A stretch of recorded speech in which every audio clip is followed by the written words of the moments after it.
त्यावेळेस तुम्हाला काय होतं, बायबल वाचूशी वाटतं, प्रार्थना करूशी वाटते, गाणे गाऊशी वाटते, अन्य भाषा बोलूशी वाटते, देवाची आराधना करूशी वाटते. कशामुळे होते? देवाचं वचन ऐकल्यानंतर पवित्र आत्मा आपल्याला ते करण्यास कृपा पुरवतो. बस प्रार्थनेला ऑटोमॅटिक आपलं मन लगेच वेळ उरला का तिथं आपण वावरात प्रार्थना करतो, इथं आपण गाणे गातो, घरात बसलो की गुडघ्यावर येतो, ओ प्रभू असा, प्रभू तसा, ओ शांताराबा खाराबा शाखाराबा, आपण लगेच प्रार्थना चालू करतो. का? पवित्र आत्मा आपल्याला शिकवतो. हालेलुया. पवित्र आत्मा काय करतो? आम्हाला शिकवतो. आणि जसं जसं आपण देवाचं वचन ऐकू लागतो तसा तसा आपला विश्वास दृढ होतो. आणि विश्वास दृढ झाला म्हणून गल्ल्याताबरोबर युद्ध केलं. दाविदाला जर शिक्षण नसतं लहानपणापासून तर काय केलं असतं दाविदाने?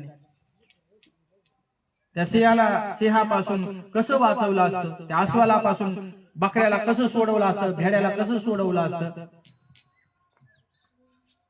भेड़ हूं मैं तू है गडरिया, आत्मा से मुझको चला, भेड़ हूं मैं तू है गडरिया, आत्मा से मुझको चला, तोरे सिवा जाऊ कहा, पाऊ तुझे कव्या, तोरे सिवा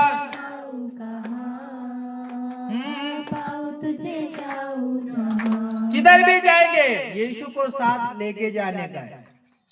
अगर यीशु को साथ में नहीं लेके जाएंगे, आपण बोलेंगे यीशु बाबा तू इथंच बैसा आणि आता मला मुंबईला जायचं. शैतान म्हणतो वाह, यीशु को छोड़ के आया है, अभी तो मैं तेरे को नहीं छोड़ूंगा. देवाला आपण म्हणायचं, देवा तू माझ्या बरोबर राहा, देवा माझ्या संगती राहा, देवा माझ्या बरोबर चाल, तू माझ्या पुढे गेला तर मी तुझ्या पाठीमागे येतो. मला कुठं जायचं असेल तू माझ्या बरोबर पुढे आला पाहिजे, मला काही सांगू नको. कारण शैतान पुढं पण माझं नळ दाबी. त्या परिवारात गेलो आम्ही, पुन्हा सांगेल दुसरं येते. आणि तिघी जणी पेपर सोडून आल्या, तिघी जणी मुली होत्या. आणि भूक लागली म्हणून त्यांनी समोसे घेतले. काय घेतले?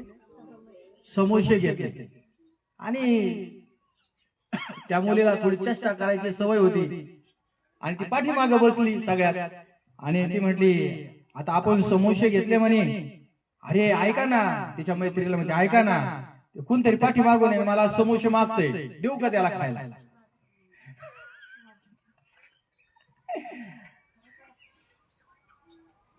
आणि ती अशी बोलली, पोरींना वाटलं ही चेष्टा करते आणि ती